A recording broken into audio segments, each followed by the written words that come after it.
Spoilers ahead. Watch out, and take care. Alan Carlson is an old man, who lives alone with his pet cat Molotov, who is the most important element of his life. One day, as a wolf kills Molotov, Alan takes his revenge by blowing him up with dynamite, but his act of violence forces the authorities to send him into a retirement home in Malmköping. After spending a few days there, Alan jumps out of the window and disappears on the day of his 100th birthday celebrations. After roaming around the area, Alan ends up at a bus station, and with the small amount of money he has, buys a ticket to Beringe. An angry young man, Bolton, also shows up at the station and forces Alan to take care of his suitcase while he uses the toilet. Soon, the bus arrives, and Alan gets on board, taking the suitcase with him. While on the bus, he narrates about a time in his childhood when his father invented the condom, but the Swedish monarchy imprisoned him after taking it as an act of blasphemy. After getting released, he moved to Russia to set up his own republic and educate people about his product, but ended up being executed by the firing squad. Alan remembers when they got the news about his father's death. It was the same day he discovered his passion for blowing things up. 2 years later, while on her deathbed, Alan's mother told him the words of wisdom, not to think or talk too much, and to accept things as they are. After her death, he spent his life alone, pursuing his passion for explosives. In present, Alan arrives in Beringe, and meets the station master Julius Johnson, who invites him over for lunch. Meanwhile, Bolton beats up the bus station clerk, and forces him to lead him to Alan, so he can get his suitcase back. On their way, the clerk flees from the car, but tells him that Alan went to Beringe. At the retirement home, the staff starts looking for Alan, and invites the police officer Aronson to investigate his disappearance. Alan has a great time enjoying food with Julius, but Bolton soon shows up, looking for him. As he interrogates Julius, to reveal Alan's whereabouts, Alan hits him in the head with a mallet, and the duo locks him up in a freezing unit. After getting rid of him, Alan and Julius open the suitcase, but to their surprise, it's full of money, which they decide to keep. At this point, Alan has another flashback of his life. He accidentally kills a merchant with his explosives, and ends up at a mental hospital. As Alan and Julius count the money, Gedin, who is actually a leader of the biker gang, starts getting worried about Bolton's disappearance, because he had to hand over the money to another gangster Pim. The situation worsens as Pim calls him, and demands his money back, threatening him about the consequences if he does not. After assuring him to sort things out, Gedin orders his team to start looking for Bolton. The next morning, Alan and Julius go on to check on Bolton, and learn that he froze to death, due to their negligence. As they think about their next move, Alan has another flashback. After being released from the mental hospital, he joins a cannon factory, where he befriends a talkative guy Esteban. Impressed by his skills, Esteban, a revolutionary fighter, urges Alan to join him during the Spanish Civil War. After Alan accepts the invitation, they travel to Spain, to kill General Franco.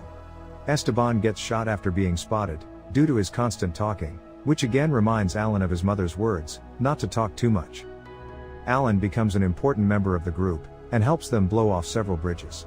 One day, as he sets an explosive under a bridge, he suddenly decides to give up, and leaves.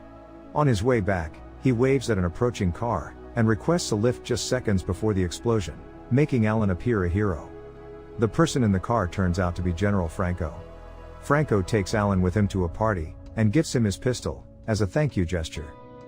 At Julius's house, they think about disposing off Bolton's body, while the bus station clerk shows up at the police station, and tells Aronson about Alan, who went to Beringe. After getting the information, Aronson arrives in Beringe, but can't find anyone as the duo has already left with Bolton's body, which they dump in a box destined for Djibouti. Later, Julius and Alan take lift from a guy Benny, while Aronson shows up at a radio show, to announce Alan's disappearance. A gang member Hinken listens to the broadcast, and learns Alan is the guy they are looking for, as he is suspected to be kidnapped by a member of a biker gang. When he informs Gedin about it, he urges him to follow the lead, as he thinks it must be Bolton who kidnapped Alan.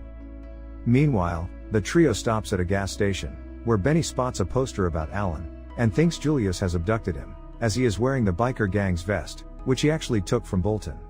He shares his concern with Alan, but he denies it, and tells him how they ended up here, after accidentally killing Bolton. Benny gets suspicious about them, but Alan and Julius convince him to be on their team, in exchange for his share of the money in the suitcase. After settling things down, Alan remembers another incident. After saving Franco's life in Spain, he flies to America, and trades his gun for a work permit. There, a co-worker tells him about the Manhattan Project, where they are building the world's greatest bomb. It reignites Alan's passion for explosives, and he gets a job on the project. Although working as a T-boy, Alan helps the scientist Robert Oppenheimer in solving a key problem of his invention. After they successfully conduct the experiment, Vice President Harry Truman admires Alan's contributions and invites him over for drinks. As they have a drunken conversation, Harry gets the news about President Roosevelt's death and quickly leaves after presenting his lighter to Alan as a souvenir. When Alan comes back to Sweden, the Swedish government approaches him to learn from his knowledge about the explosives. During his meeting with the representatives, Alan reveals he never went to any school, which makes them doubtful of his abilities, and they stop pursuing him further. The same night, Alan meets and befriends a Russian scientist Popov, who offers him to come to Russia with him. At present, Benny's car runs out of gas, so they are forced to stop at the roadside farm. After meeting the owner Gunilla, they request a place to spend the night, and she takes them to the barn, where they meet her pet elephant, Sonia. As they settle in, and Benny and Gunilla start talking to each other, Gunilla's ex Ricky comes over, but she sends him away by pretending to be with Benny. Alan and Julius help Ricky with his car, before he angrily leaves the farm. Ricky turns out to be Hinken's friend, as he tells him about Gunilla's betrayal, but accidentally mentions Alan's presence at her house, which alerts Hinken. As for Alan's past, Popov takes him to Russia, to meet Joseph Stalin, who asks Alan to share his knowledge about the atomic bomb. Although Alan quickly blends in, things change during a drunken party, when he accidentally mentions saving Franco's life, and ends up at a Gulag labor camp. After spending a year there, Alan and Herbert Einstein, who Popov earlier introduced as Albert Einstein's brother, break out of the prison, after blowing up the gate with a grenade. The fire quickly spreads around the nearby military base, and wipes out the entire Pacific Fleet, hence indirectly becoming the reason for Stalin's death, as he cannot bear the news about the loss. As Alan remembers this incident, Hinken interrogates Ricky about Gunilla's location, while Aronson gets the recent report about the missing members of the biker gang. Hinken arrives outside the house and finds Alan with Sonia. After holding Alan hostage, he demands his suitcase from the group. When Benny brings over the suitcase, he finds the money, but Gunilla points the gun at Hinken, forcing him to retreat, who accidentally fires at the elephant and gets crushed by its body as it falls unconscious. On the other hand, Pim continues to force Gedin to hand over his money, so he decides to go after Alan himself. At the farm, the group offers money to Gunilla and convinces him to help them in getting rid of Hinken's body. In 1968, Alan goes to a party in Paris with Herbert Einstein and his wife at the home of the French foreign minister, but he spots a Russian spy, Vladimir, and leaks his information to them. After they investigate him, Ryan Hutton from the CIA office in France questions Alan about how he knows Vladimir. In response, Alan tells them about his friend Popov, who took him to Russia, and mentions his meeting with Stalin and his staff, including some guys from KGB. After knowing this, Ryan sends him to Russia, where Alan meets Popov and his son Oleg. After gifting Oleg the lighter he got from Vice President Harry, Alan convinces Popov to side with him, and they become double agents for KGB and the CIA. After serving for a few years, Alan gives up once Popov gets caught, but remains in close contact with Oleg. Oleg is still friends with Alan, and calls him to wish him his 100th birthday. Alan tells him about his adventure, to which Oleg agrees to help them out. On his way, Gedin spots Alan and Julius in passing by bus, and starts chasing it down. After stopping the bus, he shoots at it, but Benny, who is in the driving seat, loses control, which results in a collision with his car. Julius, who was out to dump Hinken's body, buys a gas can and a lighter from a store, but a guy steals the car and flees. In the meantime, the bus crew rescues Gedin, while Arson arrives at Gunilla's farm, but can't find anyone inside. When Julius reunites with the group, and finds out about Gedin, Gunilla urges them to return the suitcase, because it's not there anyway. Julius disagrees, as he wants to keep the money, but she still convinces him. When Gedin wakes up, they return his money, but learn that he has lost his memory, due to the injury to his head. Pim also calls on Gedin's phone again, but he does not remember him anymore. Alan then talks to him, but Pim gets offended, and threatens to kill the group, thinking they joined Gedin in his plan of deceiving him. Arson finally spots the group, but his assistant calls him and tells Alan has nothing to do with the sidetracks they are investigating.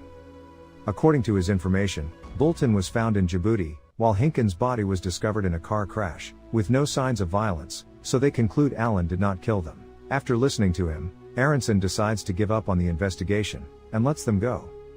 Oleg rescues the group on his plane, and takes them to Bali, at their suggestion. Pim finds out about Alan, and calls Gedin to talk about him, but he reveals the group's location. Pim soon spots Alan in a car right next to him, but before he can confront them, gets crushed by a trailer.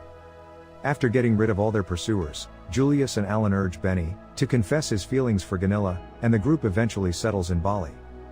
The end. Thank you for watching. Subscribe if you'd like to see more videos like this.